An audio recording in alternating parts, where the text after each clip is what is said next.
Olá, boa tarde. Muito boa tarde. E em todo o Rio Grande do Sul, 49 municípios apresentam problemas por causa das chuvas. O dado é da Defesa Civil do Estado. São 6.600 pessoas atingidas e 827 desabrigados. Depois de Esteio e Rolante, mais 6 cidades enviaram o pedido de decreto de situação de emergência. Entre elas, Cachoeirinha. A Defesa Civil do município está fazendo a mudança de 10 famílias do abrigo municipal para um alojamento na Rua General Anápio Gomes. É que o abrigo também foi atingido pela chuva. Mais de 40 famílias estão desalojadas e foram para a casa de parentes. As doações podem ser encaminhadas para a assistência social do município, que fica na prefeitura. Um dos bairros mais atingidos em Cachoeirinha foi o Olaria, que fica na beira do rio Gravataí. A enchente só não entra antes nas casas, porque a maior parte delas já é construída sobre palafitas. As que estão na altura do chão têm a água até o teto. A Solidariedade mobilizou um grupo de moradores que foi até o local. A gente fez mobilização e estamos conseguindo alimentos, estamos conseguindo roupa, calçado, brinquedos, leite, através dos empresários e os amigos. Viviane atravessa a água para buscar roupas secas e comida. Ela já se mudou 3 vezes esta semana. A gente aqui não está tendo assistência, né? É só eles aqui. Então, pra gente é bom, né? Pra quem não tem como sair, que não quer sair, é uma maravilha, né? A água começou a subir mesmo na segunda-feira, quando já atingiu as casas mais ao fundo. Só que, como é comum na maior parte das enchentes, as famílias ainda relutam para sair de casa. E para chegar ou sair só de barco. Janete nos recebe na varanda, ilhada, com os 11 filhos e 2 netos. As crianças estão de férias na escola. Nessa madrugada, a água entrou no quarto dos fundos e na cozinha. E quando eu levantei para fazer a madeira para a guriazinha, que eu pusei na água. Daí quando eu já tinha água na cozinha, nos quartos das crianças, aí eu disse, entrou água já. Então agora falta pouco para entrar aqui, né? Falta pouco para entrar na sala e na área. Quando é que a senhora decide se sai ou não de casa? Agora é até o final da tarde. A casa de seu João já está tomada e ele teve que se render. Vai se abrigar em uma igreja próxima. Se a gente não se agarrar com o Todo-Poderoso, que nos dá força, graça, pra gente tocar a vida, né? Porque não é fácil. Sai com aí, ó. Isso aqui é da minha enteada. Temos indo pro abrigo, ali na igreja. Com essa luta nós não ganhamos. Essa aqui nós perdemos sempre. Fazer o quê? E o nível do Rio dos Sinos começa a aumentar mais lentamente e pode atingir o ponto máximo ainda hoje. Em Novo Hamburgo, a medição desta manhã registrou 4 metros e 17 centímetros acima do nível normal. Entre as cidades da região atingidas pelas águas, em São Leopoldo, cerca de 20 famílias ficaram ilhadas. Elas moram no ponto mais crítico da cidade. Aqui é o primeiro local onde as águas sobem quando ocorrem as cheias. Uma situação rotineira para alguns. Não é a primeira vez que o senhor passa por uma situação como essa? Não é a primeira vez. 34 anos, 32 anos aí, 33 aí, muitas vezes.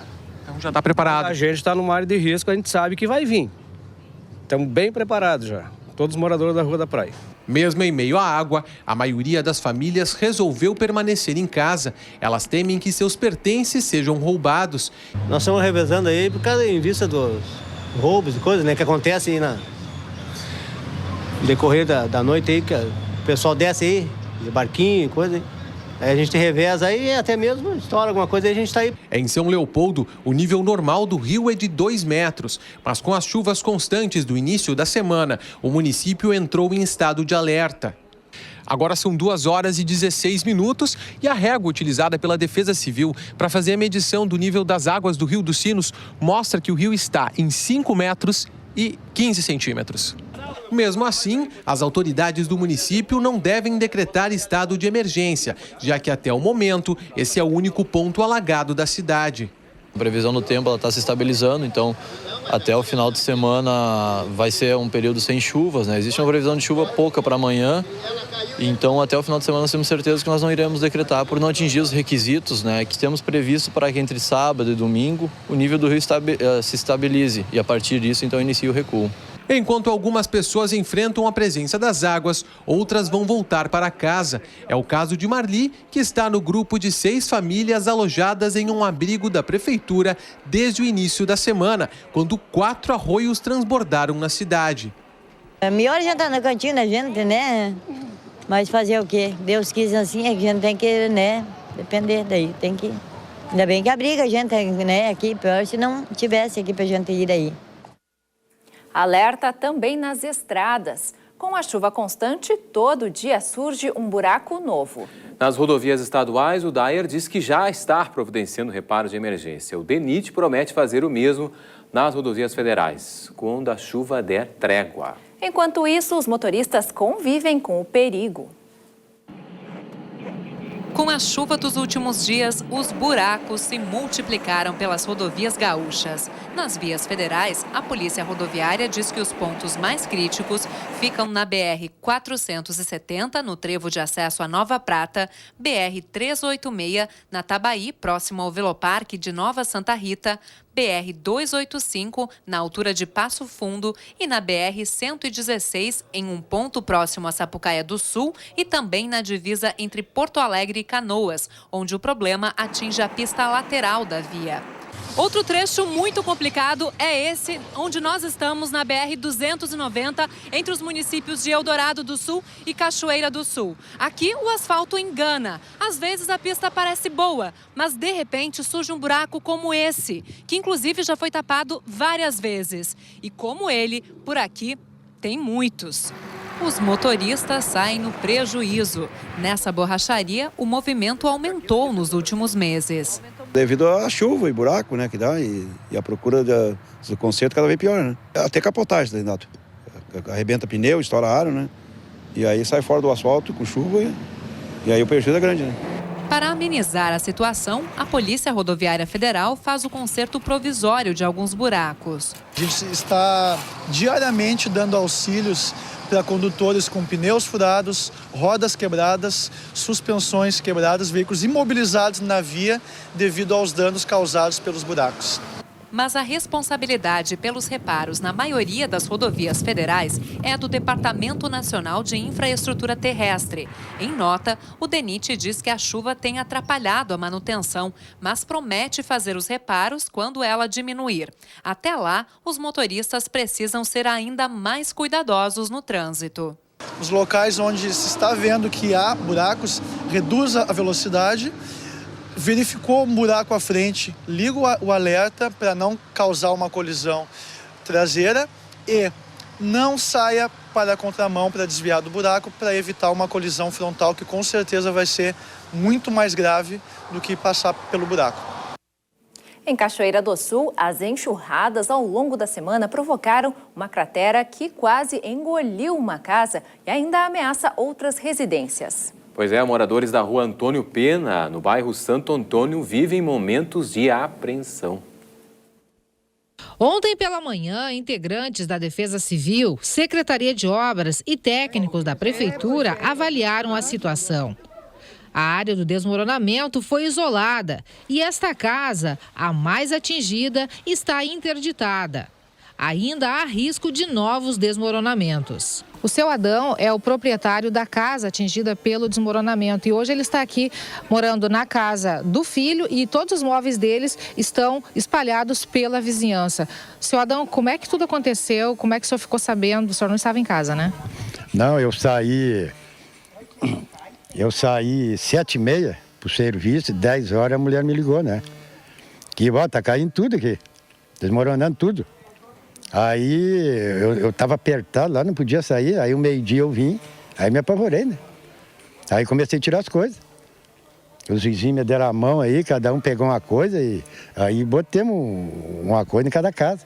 Os vizinhos do seu Adão estão apreensivos e assustados com a situação. As gurias não dormem de noite porque fica um pesadelo que a qualquer momento o cara pode desabar. Desde segunda eu não saio porque tenho medo de deixar minha casa com meu marido doente em cima da cama. Né? Ninguém dorme mais de noite, nós não tinha nem água aqui, não tinha nem para comer uma água. Há cerca de 4 meses, a Secretaria de Obras construiu uma caixa coletora no local para facilitar a circulação das águas pluviais. Mas, segunda-feira, com a força da enxurrada, todo o trabalho foi literalmente por água abaixo. A primeira atitude é essa, não permitir que continue a erosão, né, que leve o restante da casa que já está interditada e que muito menos chegue nas outras casas que também estão correndo risco. Né? Então, a primeira atitude é essa, a gente vai começar a trazer material e largar o material que for necessário aqui, pedras, né, grandes, para fazer a contenção da área. O secretário explica que essa cratera é o caso emergencial do momento, mas que por toda a cidade há diversas situações recebendo a atenção da secretaria. E já que existe previsão de mais chuvas, há pressa. União e Estado anunciaram ontem auxílio às regiões atingidas pelas enchentes no Rio Grande do Sul. O ministro da Integração Nacional, Gilberto Occhi, e o governador José Ivo Sartori se reuniram ontem no Palácio Piratini para discutir ações conjuntas. No encontro, o ministro garantiu recursos emergenciais para os municípios mais prejudicados pelas chuvas. 2 técnicos gaúchos da Defesa Civil vão atuar pelo Ministério da Integração, avaliando a situação dos municípios, para que se possa fazer um planejamento das ações necessárias. O Estado deve encaminhar amanhã uma solicitação de ajuda humanitária, para que se possam enviar kits, como kits de limpeza, kits dormitório, entre outros mantimentos. Ao reconhecermos e publicarmos um diário oficial, a situação de emergência dos municípios gaúchos, nós poderemos, a partir desse momento, traçar algumas outras ações que serão ações de resposta, não só no restabelecimento de algumas cidades, mas também na reconstrução. Tenho absoluta certeza que aqui, em função do que já está acontecendo, nós deveremos ter aí algumas ações de reconstrução de moradias, nós deveremos ter aí reconstrução, eventualmente, de pontes que foram destruídas ou afetadas. Então, todo esse apoio será feito em parceria com o governo do Estado e pelo governo federal. Eles vão nos assessorar na parte técnica de como a gente vai montar esse plano para agilizar o recebimento tanto dessa ajuda humanitária, bem como os planos de trabalho para receber os recursos para resposta e recuperação.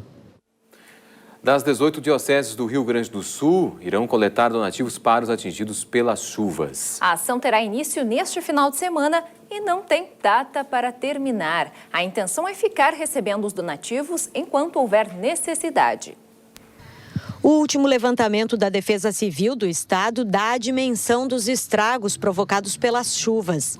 Em todo o Rio Grande do Sul, já são 6.320 pessoas atingidas em 47 municípios.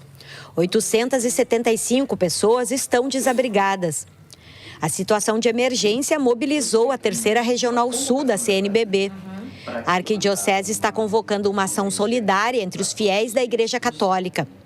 A intenção é arrecadar roupas, cobertores e alimentos não perecíveis para distribuir aos desabrigados.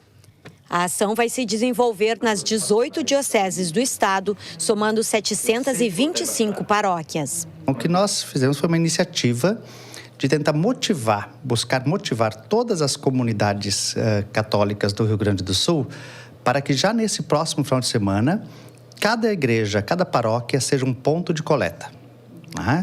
De alimentos, vestuários, de móveis até, material de higiene, tudo, por menor que seja, qualquer coisa pode ser um alívio, assim, uma ajuda, para que pelo menos os nossos irmãos e irmãs que estão embaixo d'água saibam que não estão sozinhos, que nós nos preocupamos com eles. A sexta-feira ainda será de instabilidade em boa parte do estado. É o caso da região metropolitana de Porto Alegre. Na capital, o céu fica nublado e pode chover a qualquer hora. Assim como em Guaíba, onde a máxima chega aos 20 graus. No litoral, tempo fechado e chuvoso. Faz 21 graus em Tramandaí. Durante chuvas e enxurradas, os cuidados com a saúde geralmente são esquecidos. A água que invade casas e causa destruição também pode trazer consigo alguns tipos de doenças. Veja na reportagem da TV Cachoeira. Ninguém tem culpa dessas coisas. Mais que eu acho que tem culpa é as pessoas que largam o lixo na sanga. O desabafo do seu Derli revela uma realidade recorrente em vários pontos da cidade. Muitos lugares são cortados por sangas e tubulações que, em dias de chuva forte, têm o fluxo das águas interditado pelo lixo descartado irresponsavelmente. O resultado é esse: casas alagadas e invadidas por barro, esgoto e lixo. E tudo isso traz consigo perigos para a saúde que nem sempre são visíveis, como, por exemplo, a leptospirose. Como os roedores eles estão nos terrenos baldios, onde são depositados lixos, eles podem estar nas encostas dos rios. Tem que deixar um alerta, então, para as pessoas não se exporem a este risco. Mas sempre que possível, as pessoas têm que se proteger. A coordenadora de epidemiologia da 8ª Coordenadoria Regional de Saúde, Senira Martins, alerta que as águas da chuva podem trazer também outros tipos de doença além da leptospirose. Doenças virais, como hepatite A também é comum nesses casos. Então, deve-se evitar o contato direto com a água, que é um meio de transmissão nesses casos. No período de higienização das casas, esse cuidado deve se manter. Mesmo não havendo água, o vírus ou a bactéria pode permanecer ali. Nesse momento também há contágio. Então, durante a higienização com água sanitária, use as botas para se proteger também. Mas em casos de emergência e situações extremas, quem se lembra de cuidados pessoais e uso de equipamentos de proteção? Se o contato foi inevitável, se existiu, a partir deste dia, cuide se há sintomas como febre, dor no corpo, dor muscular, dor de cabeça. Esses são sintomas clássicos da leptospirose, principalmente dor nas panturrilhas, que lembram muito a cãibra. Então, no mínimo surgimento destes sintomas, procura imediatamente uma unidade de saúde, um hospital, porque um tratamento, quando começado o quanto antes, as chances de progressão para progredir bem, são maiores. Está suspensa a liminar que determinava a vacinação contra a meningite de todos os moradores até 20 anos de idade em Cachoeirinha. A 8ª Câmara Cível do Tribunal de Justiça do Estado acolheu o argumento da Procuradoria do município de que a responsabilidade de fornecer as vacinas é do governo federal. Na cidade, segue a estratégia de intensificar a vacinação na área do surto comunitário. Foram 4 casos de meningite bacteriana registrados no bairro Jardim Betânia, sendo que 2 crianças morreram. Mais de 80% dos moradores foram vacinados. A Secretaria de Saúde não registra novos casos. Vamos continuar em alerta contra novos casos, que graças a Deus fazem hoje 9 dias que não temos mais nenhum. E provavelmente semana que vem o Jardim Betânia também estará livre da definição de local de surto. Tem que esperar mais ou menos de 10 a 14 dias para que a gente defina que está limpa. Cálculo renal, doença popularmente conhecida como pedra nos rins, é uma das condições mais comuns no tratamento urinário e atinge de 5 a 15% da população de ambos os sexos. Pois o tratamento minimamente invasivo do cálculo renal será o tema do 3º simpósio de endurologia realizado pelo Litocentro da Santa Casa de Porto Alegre, nos dias 30 e 31 deste mês. Eduardo Mastalir, urologista do Serviço de Urologia da Santa Casa de Porto Alegre. Antes de falarmos sobre o simpósio, vamos saber mais sobre essa doença. Como é que se formam as pedras no rins? Boa tarde. Boa tarde, Marcelo. Bom, a questão das pedras nos rins é uma questão multifatorial, na verdade, sua formação. Ela envolve fatores genéticos, né, fatores familiares, fatores metabólicos e fatores de hábito de vida, né? A gente estava vendo agora as reportagens sobre a questão da água, que pode trazer doenças. Sim. Por outro lado, a água pode trazer também benefícios, né, no que diz respeito à não formação de cálculos renais, né? Então, a falta do hábito de ingestão de líquidos, a ingesta de sal, a ingesta de carnes com proteínas vermelhas, pouca ingesta de frutas cítricas, são fatores alimentares que são assim predisponentes à formação de cálculos renais. Sim. E está relacionado também com fatores ocupacionais? Nem tanto. Embora a gente saiba que a atividade física, ela pode, em certa maneira, alguns estudos mostram que pode diminuir essa formação, mas nem é tanto. Não é tanto. Tá, e a gente sabe que geralmente a crise nos rins, essa pedra nos rins, causa uma dor muito forte. Existem outros sintomas além dessa dor? Sim. Existem alguns sinais de alerta, né? A dor realmente ela é muito forte, se compara até à dor do parto, né? Justamente. Então, alguns sinais de alerta, tipo vontade de urinar mais frequentemente, dor ao urinar, urina de cor mais escuro, que denota a presença de sangue, né? São sinais de que, eventualmente, a pessoa pode ter algum cálculo renal, ou até mesmo algum outro problema, e que deve procurar, então, auxílio médico. E como é que é feito o diagnóstico? Quais são as formas de tratamento também? Exato. Então, o diagnóstico passa fundamentalmente através de uma consulta com um médico urologista, ou um médico nefrologista, ou um médico clínico geral, que possa, então, solicitar exames de imagem, né? Uma ecografia, um raio-x, em alguns casos, inclusive, uma tomografia, né, de abdômen, que será capaz de identificar a presença desses cálculos. Sim. E as formas de tratamento? Então, como tratamento, a gente passa desde das formas de tratamento com remédios, medicamentos, orientações, analgesia, né? Porque em algumas situações as pedras são eliminadas espontaneamente, para bem dos pacientes, né? Mas em algumas situações a gente precisa então receitar alguns medicamentos que facilitem a eliminação desses cálculos ou até a fragmentação desses cálculos. E uma parcela menor desse contingente de pessoas vai necessitar de tratamento cirúrgico. Sim. Né? E hoje em dia nós dispomos de várias possibilidades de técnicas cirúrgicas, né? Passando desde a cirurgia convencional, né, aberta, até as cirurgias minimamente invasivas. Justamente, é disso que vocês vão tratar nesse simpósio de endourologia, né? Quais são técnicas mais modernas e o que vai ser tratado? Quais são as técnicas mais modernas? Exato. Então, assim, o serviço de litotripsia da Santa Casa, o Litocentro, ele tem como meta buscar do bisturi, que seria a técnica convencional, a robótica do século XXI, tentando buscar essas técnicas não invasivas. Então, nós temos o tratamento, a fragmentação das pedras com laser, né? Modalidade de ureteroscopia, modalidade de ureteroscopia flexível, que a gente consegue fragmentar essas pedras e retirar essas pedras dos pacientes sem corte, né? Uma recuperação extremamente rápida. O paciente consegue fazer o procedimento de manhã e ir embora de tarde, no dia seguinte já está trabalhando. Então, realmente são técnicas não invasivas de recuperação rápida e que possibilitam o paciente voltar para suas atividades normais. Após a cirurgia, os cálculos eles podem voltar? Podem voltar. Infelizmente, 50% dos pacientes formam novos cálculos até 5 anos após o tratamento.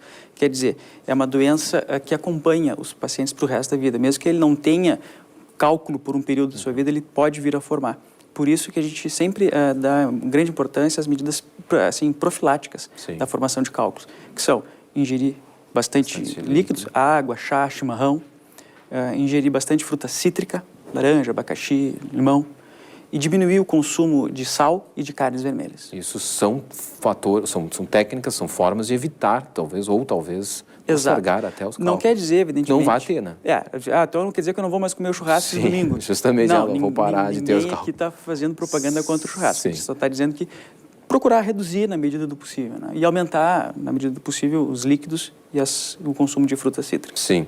Bom, agora vamos falar sobre o simpósio, dar mais detalhes sobre o simpósio, né? Ele vai ser realizado nos dias 30 e 31 deste mês. O que está programado? Quais são as atividades que estão programadas para esse evento? Então, nesse simpósio, nós teremos 3 convidados palestrantes.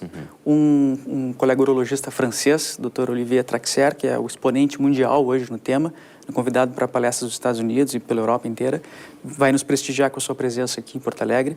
Um colega de Florianópolis, Dr. Edbert, ele também virá conosco, e o Dr. Birandolino, que é o chefe do nosso serviço, também palestrará para nós. O diferencial desse nosso evento é que a gente, além de debater as questões de último destaque no tema, a gente terá a possibilidade de debater 5 cirurgias ao vivo que serão realizadas dentro da instituição. Né? Nós faremos as cirurgias e os participantes do congresso, todos os urologistas, ao vivo, poderão visualizar as cirurgias através de filmagem. Por quê? Como essas cirurgias são feitas por técnicas que envolvem vídeo e sistemas de captação da imagem, a gente consegue transmitir essas imagens para o auditório do nosso hospital. E, evidentemente, todos os pacientes que serão submetidos à cirurgia sabem que vão estar participando, eles têm consentimento disso. Então, isso possibilita ver na prática como é que os colegas que estão desenvolvendo essas técnicas, exercem, né, a cirurgia no dia a dia. Que maravilha. Conversamos com Eduardo Mastalir, urologista do Serviço de Urologia da Santa Casa de Porto Alegre, e também acontece o terceiro simpósio de endurologia, realizado pelo Litocentro da Santa Casa de Porto Alegre, nos próximos dias 30 e 31 deste mês. Obrigado. Muito obrigado. Obrigado, Avatar, obrigado pela presença. Obrigado.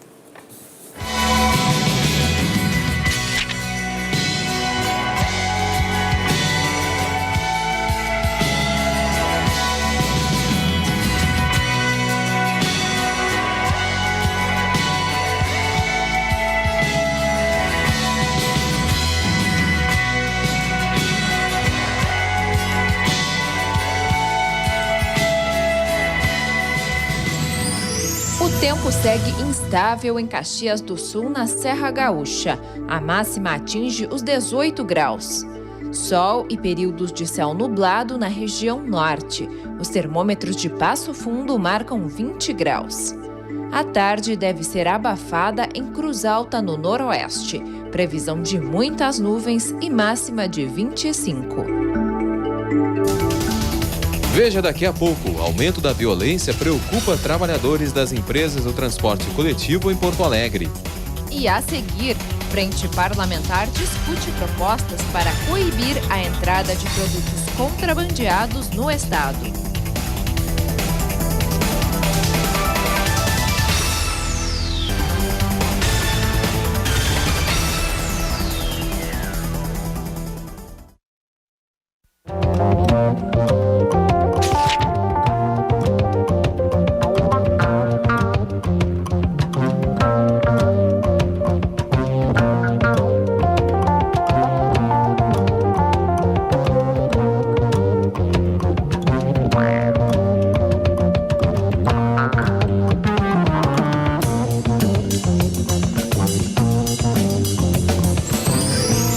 Santa Cruz do Sul, no centro do estado, tem variação de nuvens nesta sexta-feira. Fez 13 graus pela manhã. A máxima chega aos 19. Sol com períodos de céu nublado em Santa Maria. Os termômetros ficam na marca dos 20 graus. Tempo parcialmente nublado também em Cachoeira do Sul. Faz 21 graus.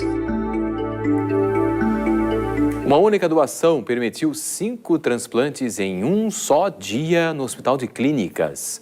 Poucas instituições brasileiras possuem estrutura para a realização de tantos procedimentos complexos simultaneamente. O procedimento foi realizado nesta quarta-feira. 5 pacientes foram beneficiados. Os transplantes foram feitos pelo SUS. Os múltiplos transplantes foram realizados no mesmo momento em 4 salas do mesmo bloco cirúrgico, envolvendo mais de 40 profissionais em 19 horas de operação. Foram feitos transplantes de coração, pulmão, fígado, rins e pâncreas, sendo que 2 desses procedimentos foram em uma única pessoa. Um paciente de outro hospital também recebeu um rim. Um 6º paciente ainda vai se beneficiar da doação das córneas. Normalmente, os órgãos de um doador vão para diferentes pacientes, inclusive em diferentes cidades do estado, obedecendo rigorosamente a lista de espera. Nesse caso, houve uma feliz coincidência. 4 pacientes que estavam no topo da lista também estavam internados aqui no Hospital de Clínicas. Uma conjunção astral. Os telefonemas, eles chegam e as equipes começam a se conversar entre si, porque tem que alinhar o bloco cirúrgico. O bloco tem que estar preparado para tudo isso. Então, a coordenação acaba se centralizando no bloco, do ponto de vista logístico. Qual sala que eu tenho que preparar primeiro? Enquanto isso, cada equipe está se preparando para mandar alguém buscar. Em entrevista coletiva, a equipe dos profissionais que realizaram os múltiplos transplantes deram detalhes do procedimento que pode ser inédito no país. Todos os que receberam os órgãos estão dentro do quadro previsto. 2 deles devem dar alta da UTI em 24 horas. O Hospital de Clínicas é um hospital que tem 301 transplantes de fígado no momento realizados, tá? Historicamente. E a nossa sobrevida no primeiro ano é 88%. Isso significa de que nós fizéssemos uma avaliação de cada 100 pacientes, 88 chegam 88 chegam e passam do primeiro ano de vida. No Rio Grande do Sul, a captação de órgãos está acima da média nacional. O Brasil atingiu metade do seu potencial de doação. 90% dos transplantes realizados no país são feitos pelo SUS. É o maior programa do mundo custeado com verbas públicas. Mas ainda é preciso avançar, principalmente na conscientização das famílias a respeito da doação. Os especialistas afirmam: o diagnóstico de morte cerebral é irreversível e absolutamente seguro. É um diagnóstico muito seguro.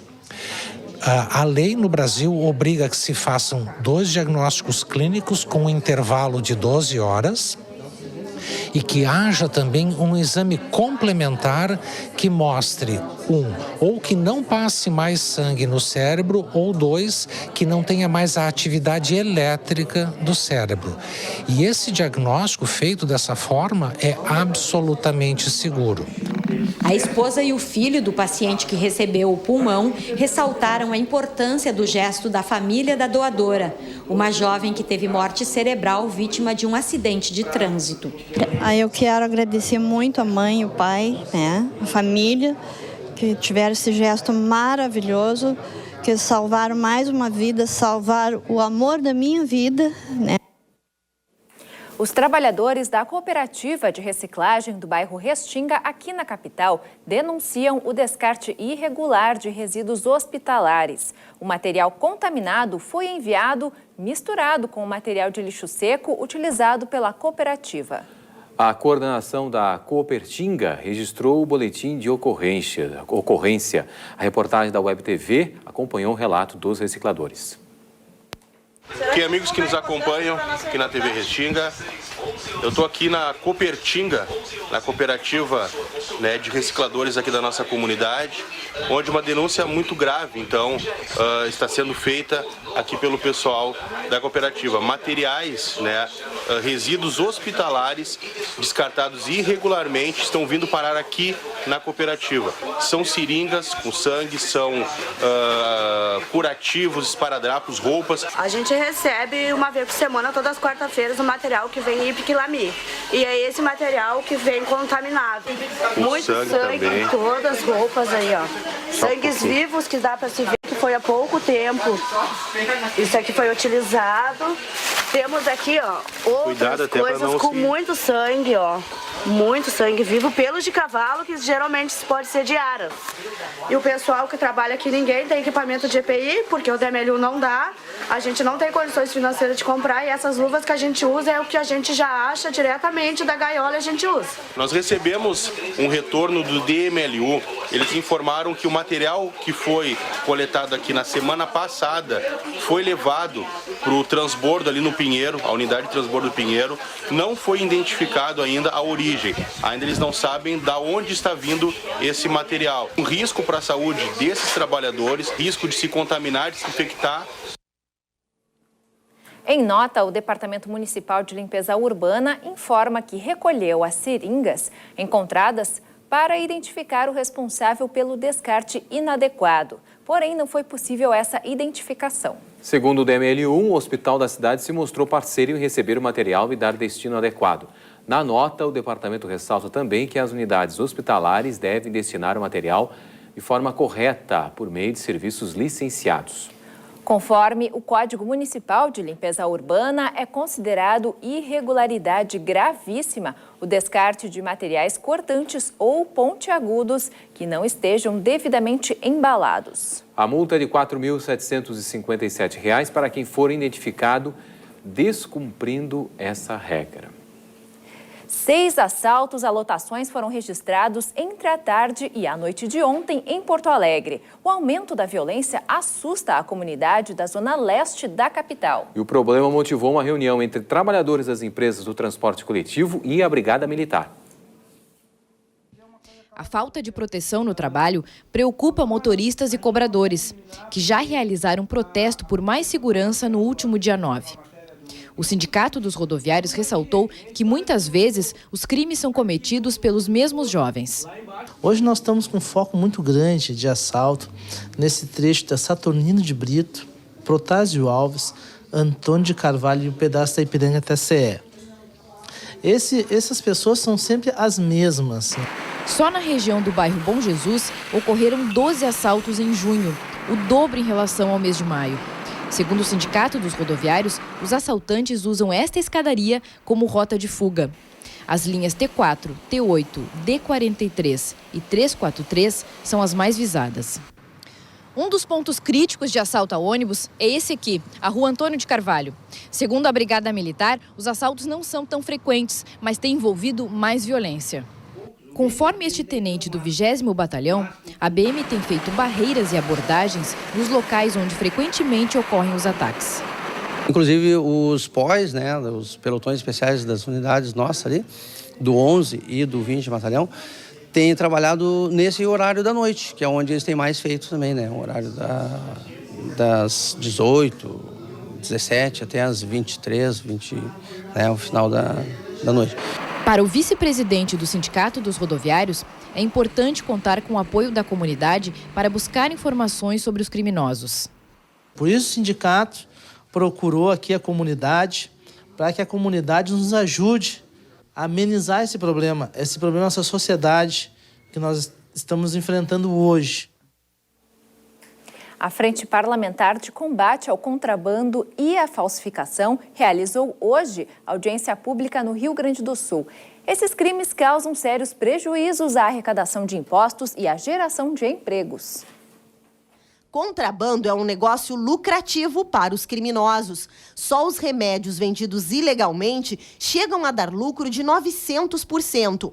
Mas onde há contrabando, também há crime. Ele passou pela zona de fronteira, ele corrompeu possivelmente um agente público, ele teve um processo de transporte já clandestino, que possivelmente fruto de um furto, de um roubo. Então, quer dizer, alimenta toda uma cadeia. A mão de obra utilizada para trazer esse produto para dentro do Brasil, para ingressar, não é uma mão de obra formal, muito parecida com a mão de obra escrava. Lucro para uns, prejuízo para outros. Quase 70% dos produtos contrabandeados no país são cigarros. O mercado ilegal movimenta 6 bilhões de reais por ano e deixa de arrecadar 4 bilhões e meio de reais. Além disso, só por causa do contrabando de cigarros, deixam de ser geradas 35 mil vagas formais de emprego. O prejuízo econômico leva ao prejuízo social. Com o que deixa de ser arrecadado em impostos, daria para construir 340 hospitais ou 2.500 creches. Perdas também para os agricultores. 15% dos defensivos agrícolas usados no Rio Grande do Sul são ilegais, o que prejudica a saúde e o meio ambiente.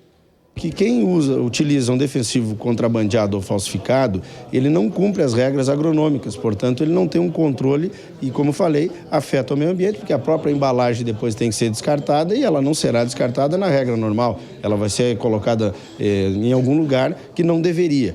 Entre as propostas da Frente Parlamentar estão a cassação da carteira do motorista que transportar contrabando e o fechamento de locais que vendem produtos contrabandeados, além de uma grande campanha para conscientizar a população. Para que nós possamos ter o consumidor com conhecimento de que a vida dele está em perigo. O crime de contrabando, ele prejudica o mercado de trabalho e gera desemprego, ele é um risco à integridade e à saúde do consumidor, ele financia o crime organizado.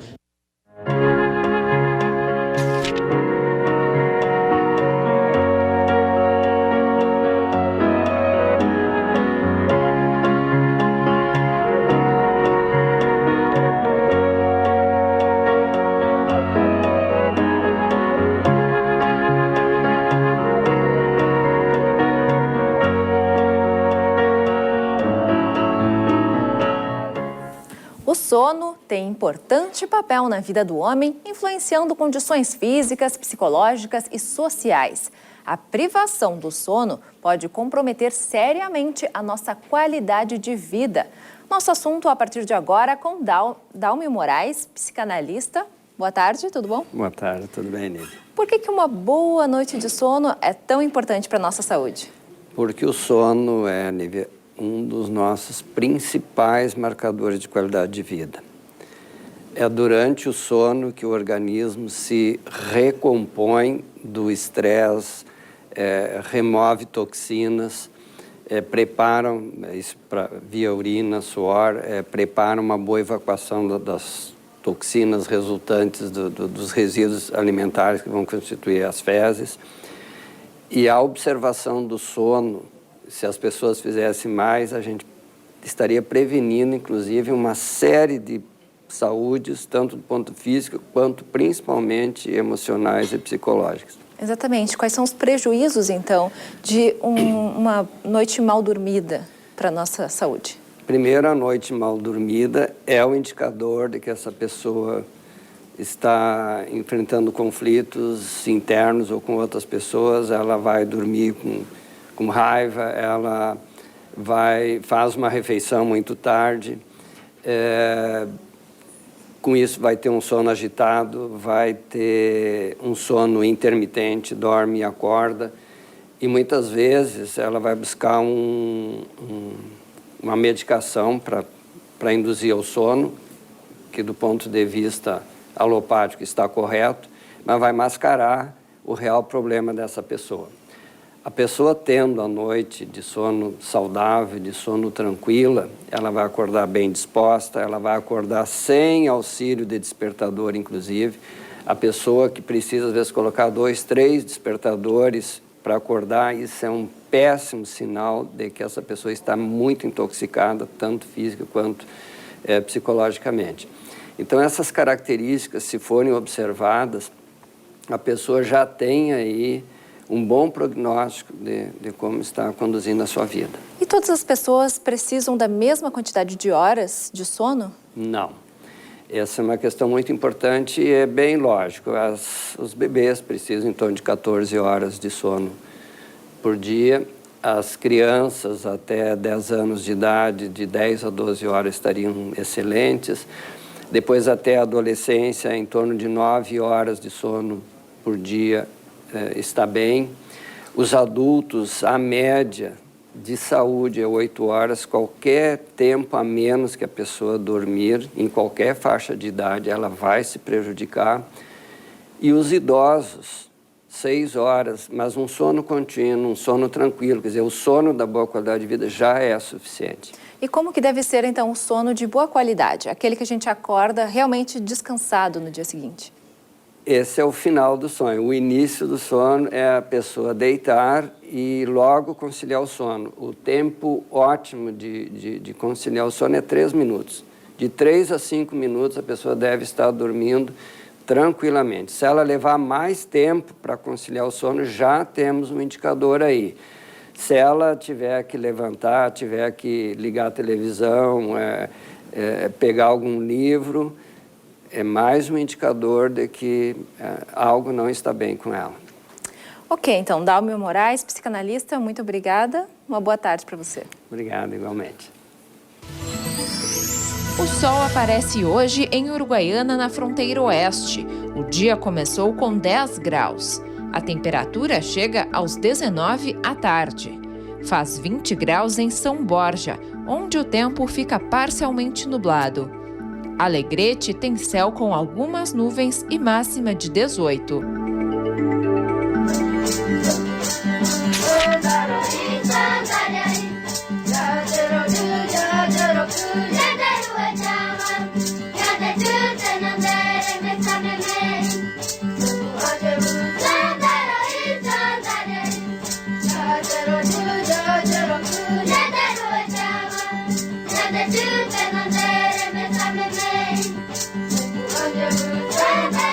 Veja a seguir, medalhistas do Pan-Americano desembarcam em Porto Alegre.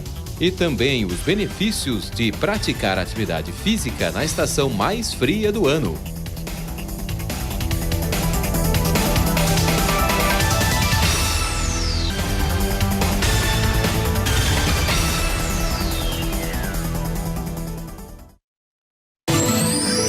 A previsão de instabilidade se mantém nesta sexta-feira em Bagé, na Campanha. Fez 8 graus pela manhã. Os termômetros sofrem elevação e a máxima chega aos 19. Pode chover a qualquer hora do dia em Pelotas. A máxima também é de 19 graus. Possibilidade de chuva à tarde e à noite em Rio Grande, máxima de 18.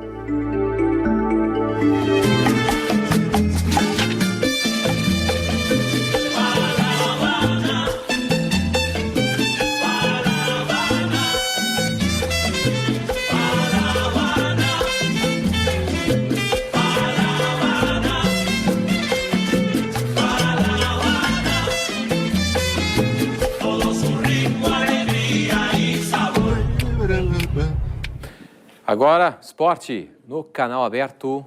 Farid Germano Filho, boa tarde. Boa tarde, Marcelo. Boa tarde aos nossos telespectadores. Hoje nós vamos ter uma entrevista sobre a Escola de Vela Minuano para jovens velejadores e ainda uma reportagem sobre a chegada dos judocas do PAN do Canadá. Mas agora, o canal aberto destaca o programa TVE Repórter, que apresenta nas próximas 2 semanas um documentário espetacular sobre o Estádio Olímpico. Você vai conhecer como atletas que fizeram a história e a grandeza do Grêmio estão sentindo o abandono do estádio. O programa vai ao ar neste domingo às 10 da noite, com reapresentação na quarta-feira, no mesmo horário. Confira. Como foi a construção e ampliação do Estádio Olímpico? Aí eu resolvi, aí eu fiz, aí o problema do dinheiro. Aí eu consegui que a torcida do Grêmio desse o dinheiro. A lembrança e a saudade das grandes conquistas e vitórias inesquecíveis. Vocês estamos no corredor falando que nada poderia nos tirar esse título, que nós tínhamos que jogar a alma, nós tínhamos que jogar, cada um bota o coração, a alma e tal. Atenção, entrou César de cabeça, gol! Você vai ver como está hoje o templo sagrado dos gremistas. Vale a pena, hein? Morreu ontem de ataque cardíaco aos 88 anos Alcides Didia. O jogador da seleção uruguaia marcou o gol da vitória contra o Brasil por 2-1 na final da Copa do Mundo de 1950, no dia do famoso Maracanaço. Didia faz parte da história do esporte mundial. Em 1950, o Brasil construiu o maior estádio do mundo, o Maracanã. Naquele dia, 16 de julho de 1950, 200 mil pessoas esperavam comemorar o primeiro título mundial. Friaça até fez 1-0 para a seleção brasileira. Tirou! Gol! Gol brasileiro! Friaça! O Uruguai empatou, mas o título ainda era do Brasil. Mas depois do ataque uruguaio e o gol de Didia, o Uruguai virou o jogo e acabou conquistando a Copa de 50. 200 mil pessoas se calaram no famoso Maracanaço. Corre Didia, aproxima-se do gol do Brasil e atira! Gol! Gol do Uruguai, Didia! Exatos 65 anos depois, Didia morreu. Ele era o último jogador ainda vivo da Celeste Olímpica, campeã do mundo em pleno Maracanã. Didia morreu, mas o pesadelo do Maracanaço, esse jamais vai ser esquecido por todos os brasileiros. Canoístas e judocas gaúchos chegaram a Porto Alegre nesta quinta-feira, depois dos Jogos Pan-Americanos de Toronto, no Canadá. Confira a chegada. Na canoagem, Edson Isaías Freitas e Hans Malman conquistaram medalhas de prata e bronze nos 200 metros das categorias K1 e K2. E no judô, Mayra Guiar e Felipe Kitadai conquistaram mais medalhas de prata para o Brasil, enquanto Maria Portela garantiu o bronze. Todos os judocas são atletas da Sojipa. A campeã mundial Mayra comemorou a sua 3ª medalha em Jogos Pan-Americanos. É emocionante, uma medalha em Jogos Pan-Americanos, uma competição dura que acontece de 4 em 4 anos, então tem um gostinho especial. Parabéns para a gauchada, hein? Aqui no estúdio da TVE, do Canal Aberto, recebemos o Mauro Ferreira. Mauro Ferreira, que é da Escola de Vela Minuano do Veleiros do Sul. Boa tarde, Mauro. Tudo bem? Boa tarde. Como é que funciona a escola? Bom, a escola hoje nós temos 2 programas, né? Que é o curso de vela e a colônia de férias. Colônia de férias que a gente faz uma captação de crianças, né, para os nossos cursos. Ela se realiza no verão, com uma edição que dá uma média de 300 crianças, mais ou menos, passam pelo nosso programa. E temos agora de inverno, que realmente daí é mais restrita, umas 30 crianças, mais ou menos, nós só temos uma semana. Fizemos uma captação de alunos para fazer essa entrada na escola de vela minuano. É muito difícil uma criança aprender a velejar? É bem fácil, Farid. A gente fala vela porque nós não temos esse contato direto. Sim. Como o futebol, como o voleibol, o judô. Ele é um esporte mais restrito, por isso nós estamos abrindo as nossas portas do Clube Veleiros do Sul, né? Essa nova filosofia do clube faz uns 3 anos que a gente vem adotando, vem com sucesso, vem subindo gradativamente o número de alunos, né? Hoje a gente conta com 36 alunos, que é um número expressivo. Bem expressivo. Pretendemos chegar até os 50, até dezembro, com certeza vamos chegar. Com quantas aulas uma criança já está apta para velejar? Bom, ela está apta assim, ó, nosso programa é o semestre, certo? Ele consta com 12 aulas, na realidade são 24 aulas, são aulas sábados e domingos. A gente fez um programa que a criança gostasse de velejar. Ela primeiro tem que aprender, ela gostar do clube, de fazer aquilo com prazer. É isso que a gente conseguiu nesses 3 anos e meio para cá, que a criança vá ao clube, conheça o esporte, conheça o barco, né, e como é que eu vou te dizer assim, doe um pouquinho do seu final de semana para aquilo, porque as aulas são sempre sábados e domingos à tarde. Agora estamos ampliando esse quadro para durante a semana também, com aulas também de vela durante a semana. Como é possível se inscrever? Quem pode se inscrever? Aonde se inscrever? Pode procurar pela gente na Escola de Vela, né, no nosso site do clube, www.vds.com.br, ou diretamente pelo e-mail, né, evm.vds.com.br. Ou procurar a gente no clube. Estamos diariamente, menos na segunda-feira, que o clube como é um clube náutico, ele trabalha sábado e domingo, na segunda o clube está fechado, certo? Do horário das 9 às 18, estamos sempre à disposição do pessoal que tem interesse em conhecer o esporte da vela. Obrigado, Mauro, pela tua presença aqui. O canal aberto está sempre à disposição. Eu que agradeço aqui a presença e fica um convite aberto para o pessoal todo que queiram conhecer o Clube Veleiros do Sul. Estamos à disposição. Com certeza. Referência na nossa capital. Bom final de semana a todos.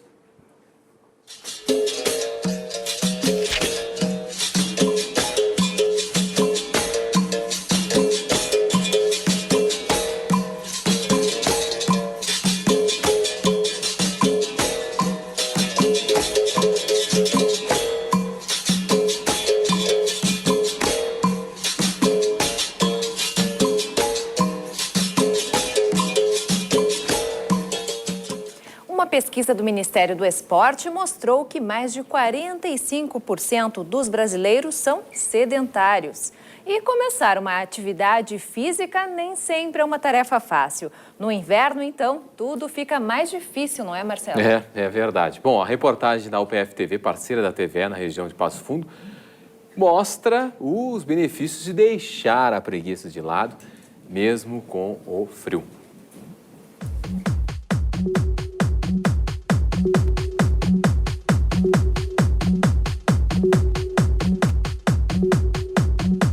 Há pelo menos 10 anos, a Ana Paula frequenta a academia. Ela faz quase todas as modalidades que o espaço oferece. E mesmo com o frio, se mantém determinada. Não reduz a quantidade de treino. A compensação disso é o bem-estar garantido. Não tenho dificuldade nenhuma em vir no inverno. Vim às 6h30 da manhã, fim de semana, feriado. Eu faço spinning, faço jump, faço crossfit, faço musculação, faço zumba, faço spinning. Meus exames nunca dá problema, meu peso está sempre regular, pressão, eu não tenho problema nenhum quando vai fazer exames de peso, nada. Já o Pedro faz musculação e treinamento funcional para ter mais condicionamento físico e melhorar a saúde. Mas admite que a preguiça fala mais alto no inverno. Eu, na verdade, fico muito mais preguiçoso. Eu venho com frequência de 3 vezes por semana, né? Aí no inverno eu venho 2h30, mas fazer o quê, né? No frio eu não consigo vir. Uma realidade que já mudou muito. Essa academia tem 1.180 praticantes e 16 modalidades. Neste período, o movimento cai em média 15% nos primeiros frios. Hoje, as pessoas estão mais conscientes da importância da atividade física ao longo do ano. De fato, as pessoas se assustam até se adaptarem. Uma vez adaptadas, elas já têm a consciência da importância, então é uma realidade que já mudou bastante favoravelmente. Elas deixavam para procurar atividade física mais nas épocas próximas ao verão, né? Hoje já é uma realidade completamente diferente. Tem se mostrado que as pessoas têm agregado isso às suas vidas ao longo de todo o ano. A Tânia também acha que o frio não é desculpa para abandonar a prática de esportes. Eu sou assídua, bem dizer, na academia. Faz 18 anos que eu faço. Saúde que interessa, né? Então, vendo que deu resultado, procuro manter. O enfoque é a qualidade de vida. As pessoas, assim, ó, o simples fato das pessoas acordarem melhor, levantarem de manhã mais dispostas, irem para os seus trabalhos de uma forma mais agradável, dormirem melhor, já está fazendo efeito a atividade física. Resumidamente falando, a gente procura direcionar as pessoas dentro do histórico individual de cada uma, primeiro naquelas atividades que elas têm maior facilidade de adaptação, tá? E a partir daí a gente vai evoluindo com a evolução do próprio aluno, né?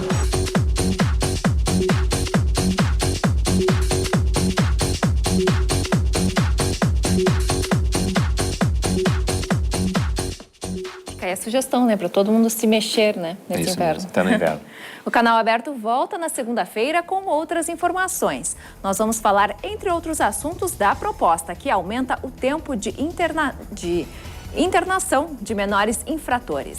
E você vai ver também uma entrevista sobre diversidade sexual e como esse tema é tratado em âmbito familiar. Boa tarde para você. Bom final de semana.